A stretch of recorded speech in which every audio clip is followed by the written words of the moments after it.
Hey, welcome back to Bible Bites. I'm Gabe. I'm happy that you're here. Today we're going to talk about John chapter 2.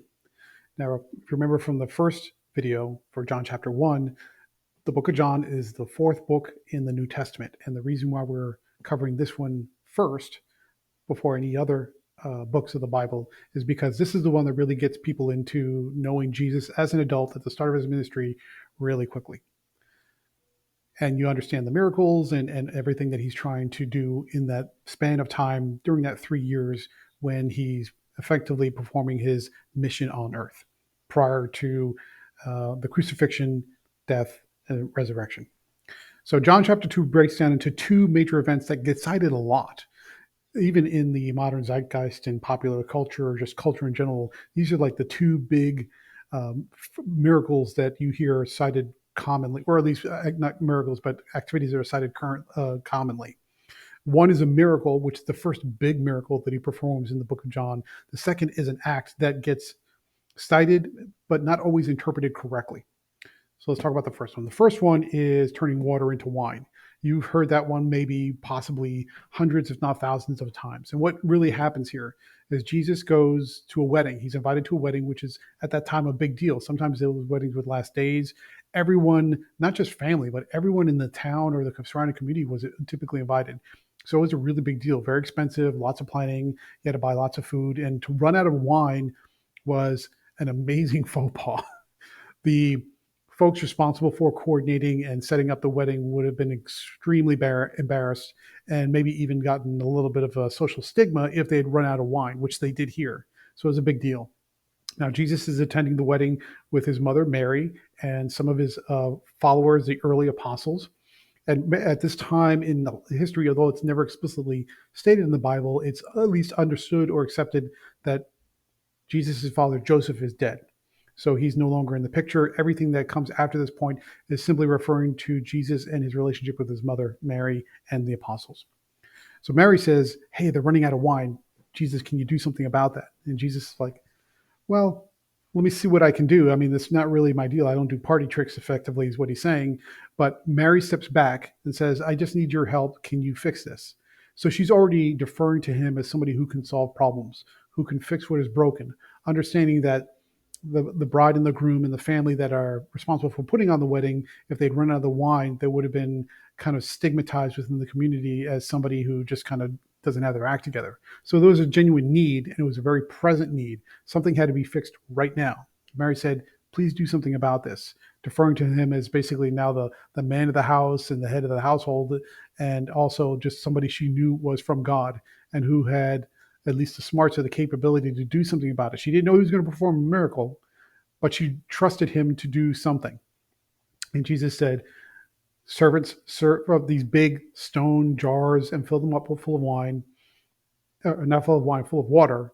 And then using his power, he changed them into wine, and not just any wine, but the best wine.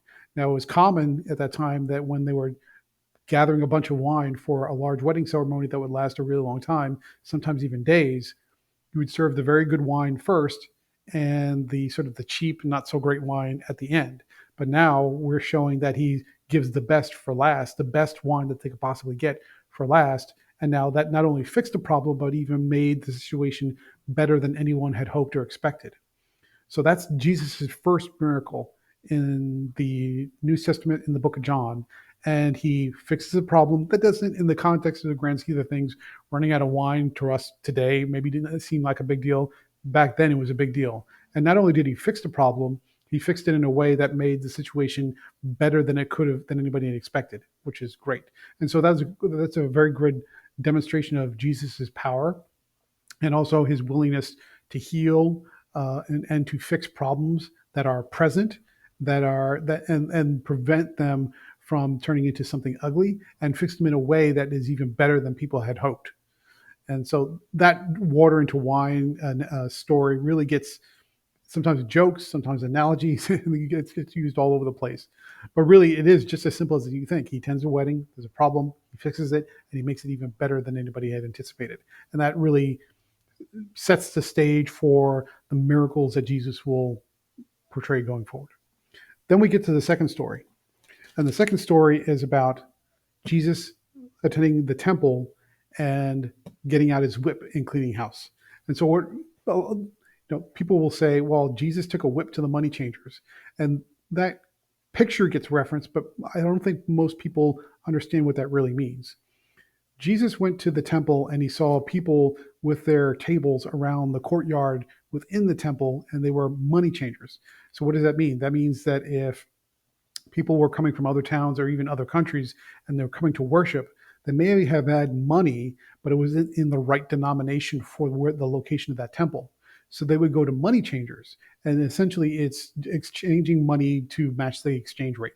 They would give them one kind of currency and get another. Now, the problem that we ran into is that those money changers were charging effectively a exchange rate fee. So they were profiting off the exchange. If a pilgrim was coming from another town or another country even, and they exchanged the money, now they had less money to give to the temple as an offering because the money changers were taking their cut, which is in the exact opposite of the whole purpose. The idea of you coming to a temple and worshiping and providing money as an offering was an offering to God. You were there to worship God. And so what was happening is the money changers were putting themselves before God, taking their cut first, and then reducing the amount of money that the worshipers were allowed to offer. And so when Jesus showed up and he sees this happening, he takes a bunch of cords, strings them together in a whip, and he starts whacking away and cleaning house. And he says, get the heck out of here. And so the problem there is not that Jesus is against capitalism or consumerism, or he didn't want people making a profit for their labor. That's not the situation at all. What was happening is these money changers were putting themselves before God in terms of the people wanting to worship and provide their offerings in their worship. They were essentially stealing from God, if you want to think of it that way. That's why Jesus was cleaning house. It wasn't that he was mad at people for making a profit. It wasn't that he was mad at people for doing honest labor, but near or in or around a church. What they were doing is they were taking the money away from people who were trying to provide an offering to God, and they were keeping it for themselves. They were robbing God. That's why Jesus was angry. That's why he took out a whip and cleaned house. When you put yourself, whatever you're doing, whether it's your job or your hobbies, or if you're doing side hustles, it doesn't matter what you're doing. When you put what the money that you make and what you're doing before God and in front of God, and especially if you're putting yourself in between God and somebody else, that's where we get angry. And that's where Jesus kind of took it upon himself to express his anger in a constructive way by shooing them away from the temple and says, you're not welcome here. I think that clarifies a lot about what happened in that story. The other piece to take away from that is people tend to think of Jesus as a pacifist or somebody who was all about peace and calm and being gentle, like a sheep or a lamb. But he wasn't. He was the shepherd. And the shepherds are gentle and they're loving and caring for their sheep. But sometimes if they have to get rough and do a little spiritual spanking, he'll do it too when it's appropriate. And that's also where that phrase, the meek shall inherit the earth, come from. Meek in that context from the original translation doesn't mean weak. It doesn't mean passive or servile or gentle to in all circumstances. It means you are showing restraint. You can get angry and you can withdraw and you can pull your sword from your sheath and do what you got to do when you need to, but restrain yourself. Make sure that you only use aggression and force when you have to. That's what meek means. Meek doesn't mean weak. Meek means you have the strength to do what you need to do, but you show restraint whenever possible. And Jesus was that way. He was meek, but meek meant that he could be angry and he could get out that whip and do what he had to do to get the job done. But he only did it when it was necessary. He showed restraint. And that's also another key example of what Jesus was trying to do. So the whole idea of this is not to preach to you, but just to kind of clarify where you might have heard these stories in just, everyday conversation or culture or what have you. But it's just to show that Jesus is performing his miracles, the first big miracle in John chapter 2. And second is he cleans out the money changers from the temple because not because he was against capitalism or he was against people making money.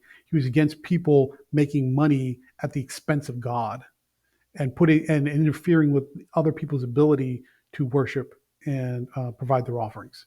That's what got him angry. Not making money in general, but making money at the expense of God and other worshipers in a selfish way. So I hope this has been interesting. And what do I get out of it?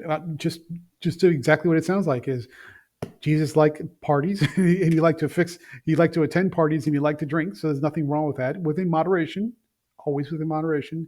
And second is he liked to pick a fight I won't say he liked to pick a fight. He picked a fight when it was necessary. And he knew, and part of wisdom and knowledge is knowing when to pick a fight, knowing when the cause and the circumstances are right. But he wasn't afraid to do either one. He could drink and he could fight, but he did it in the right way with the proper moderation and also the proper restraint. That's what I get out of it. It's just sort of showing me that there are different sides to Jesus, and those are good examples to follow in all things that we do, even today. So I want you to read John chapter 2 and let me know what you think in the comment section. Comment down below. If you need help with finding your own Bible, I've got a picture up of Bible Gateway, which is a free site that you can read the Bible anytime, anywhere, as long as you have a phone or computer that works. If you'd like a physical Bible, there are a number of different resources online to get a Bible. But if you need help with finding a Bible, or if you have any prayer requests about anything that's going on in your life, or you just want to talk about what's going on, leave a comment. But also, if you would rather send something more confidentially, there's an email in the notes description. I think it's BibleGateway66@gmail.com. And I want to hear from you. And don't forget to like, share, comment, subscribe. So thank you very much. I'm Gabe Hernandez. Have a good day. Good luck. God bless. And I'll talk to you soon.